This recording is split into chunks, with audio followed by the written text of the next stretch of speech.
Hi అండి, welcome back to our channel Star Mom blogs.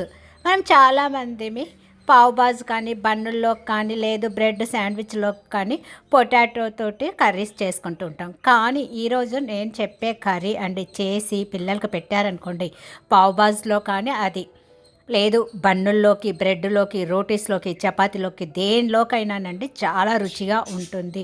So దీనికి మనకు ఎలాంటి పొటాటో వాడకుండా క్యారెట్ వాడకుండా ఓన్లీ ఒక కప్పు ఇవి వేసి మాత్రమే చేస్తాము.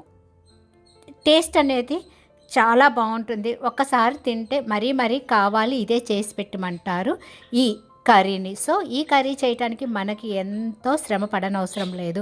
కేవలము ఒక కప్పు పచ్చి బఠానీ మటర్ ఉంటే చాలు. ఒకవేళ పచ్చి బఠానీ లేకపోతే ముందు రోజు నైట్ నానేసుకున్న ఎండు బఠానీ అయినా పర్వాలేదు. సో ఈ కప్పు బఠానీ, అలాగే ఒక పెద్ద టమోటా, ఒక ఉల్లిపాయ, చిన్న ముక్క చెక్క, అలాగే 2 లవంగాలు, ఒక బిర్యానీ ఆకు ఉంటే మనకు కావాల్సిన యామీ టేస్టీ కర్రీ డిఫరెంట్గా తయారైపోతుంది. అంటే ఎక్కువ కష్టపడకుండా వితిన్ 5 మినిట్స్లో మనము దీన్ని తయారు చేసుకోవచ్చు. సో ఇవన్నీ వేసేసి నేను చెప్పిన ఒక కప్పు బఠానీ, పచ్చి బఠానీ, అలాగే పచ్చి బఠానీ లేకపోతే నానేసి ఉంచుకున్న ఎండు బఠానీ అయినా పర్వాలేదు, ఇవన్నీ వేసి కుక్కర్లో కొద్దిగా వాటర్ వేసి సిమ్లో ఉంచేసుకొని ఒక 3 విజిల్స్ వస్తే చాలండి. 3 విజిల్స్ వచ్చిన తర్వాత స్టవ్ ఆఫ్ చేసి స్టీమ్ పోయిన తర్వాత కుక్కర్ మూత తీసేసి వీటిని కొద్దిగా సేపు చల్లారనివ్వాలి. మనకి ఇవి చల్లారాలి అంటే ఫ్యాన్ కింద పెట్టేసుకున్న త్వరగానే చల్లారిపోతాయి, లేదు అంటే కూడా త్వరగానే చల్లారిపోతాయి. ఈ పచ్చి బఠానీలో యాంటీ ఆక్సిడెంట్లు ఎక్కువగా ఉంటాయి, బరువు తగ్గటానికి ప్రోటీన్ కూడా అధికంగా ఉంటుంది. కాబట్టి మనకి ఇవి దొరికిన టైంలో ఇలాగ చేసుకొని తినటం వలన హెల్త్కు మంచిది, అలాగే త్వరగా కూడా మనకు కర్రీ అనేది అయిపోతుంది, డిఫరెంట్ టేస్ట్ కూడా ఉంటుంది. సో ఈ చెక్క, లవంగ, బిర్యానీ ఆకు, ఉల్లిపాయ, టమోటా ఇవన్నీ చల్లారిన తరువాత మిక్సీ జార్లో వేసుకొని ఇవన్నీ పేస్ట్లా తయారు చేసుకోవాలి. ఇలా తయారు చేసుకున్న ఈ పేస్ట్ తోటి అండి ఇక మనము ఏమీ ఎక్కువ యూజ్ చెయ్యకుండా కర్రీ అనేది రెడీ చేసుకుంటాము. చెప్పాను కదా, ఇది రోటీ, చపాతీ, అలాగే పావుబాజు, పూరి మనకు దేంట్లోకైనా బాగుంటుంది. సో ఇది రెడీ అయిన తర్వాత ఈ పేస్ట్ స్టవ్ మీద కడాయి పెట్టి ఒక 2 స్పూన్లు నూనె వేసేసి ఈ నూనెతో పాటు ఒక 1/2 టేబుల్ స్పూను బటర్ను కూడా యాడ్ చేయాలి. నూనె బటరు వేడెక్కిన తరువాత దీనిలోకి ఒక 1/2 టేబుల్ స్పూను జీలకర్ర, అలాగే 1/2 టేబుల్ స్పూను సోంపు వాడటం వలన టేస్ట్ పెరుగుతుంది, డైజెషన్ ప్రాబ్లము రాదు. సో సోంపు ఒక 1/2 టేబుల్ స్పూన్ వేసి ఆ తర్వాత సన్నగా ముక్కలుగా తరిగిన ఒక 5-6 రెబ్బలు వెల్లుల్లి, అలాగే సన్నగా ముక్కలుగా కట్ చేసిన అల్లం ముక్కలు, సన్నగా ముక్కలుగా కట్ చేసిన ఒక 2 పచ్చిమిరపకాయ ముక్కలు, అలాగే ఒక రెమ్మ కరివేపాకు.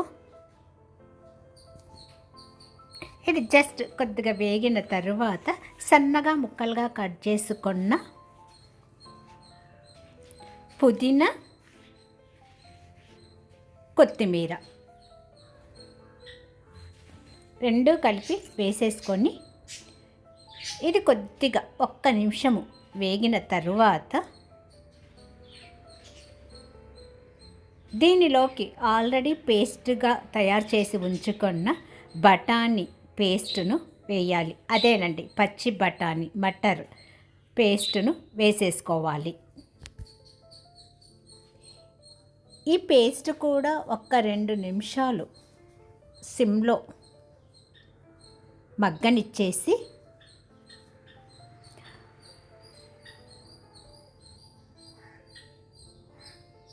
దీనికి పసుపు, కారం, ధనియాల పొడి, సాల్ట్, అలాగే జీలకర్ర పొడి ఇవన్నీ వేసేసి ఒక 1/2 టేబుల్ స్పూను గరం మసాలా వేసుకోవాలి. నేనైతే క్యాచ్ కంపెనీ వారి గరం మసాలా వేస్తున్నాను.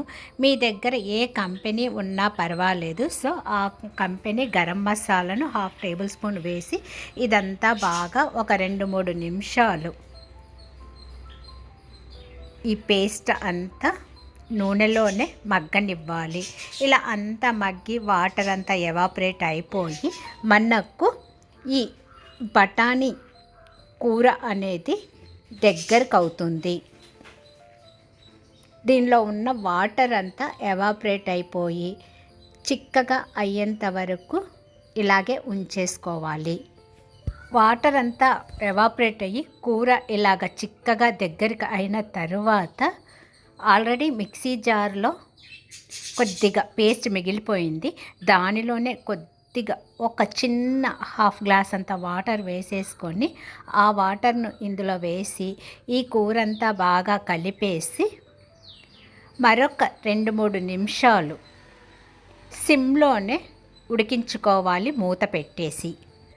2-3 నిమిషాల తర్వాత మూత తీసేసి మరీ లూజ్గా కాదు, మరీ గట్టిగా కాకుండా కూర ఉండంగానే స్టవ్ ఆఫ్ చేసి వేడి మీదనే ఒక చిన్న టేబుల్ స్పూను చాట్ మసాలా, అలాగే ఒక 1/2 టేబుల్ స్పూను ఆమ్చూర్ వేసేసుకొని బాగా కలిపేసి ఇక సర్వింగ్ బౌల్లోకి షిఫ్ట్ చేసుకోవాలి.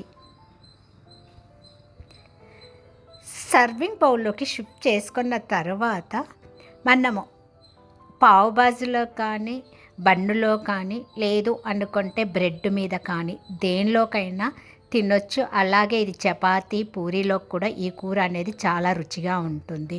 సో 1 కప్పు బఠానీతోటి ఇలా తయారు చేసుకున్న ఈ కూర వేడి మీద ఉండంగానే మరొక 1/2 టేబుల్ స్పూను బటర్ను వేసేసి ఇక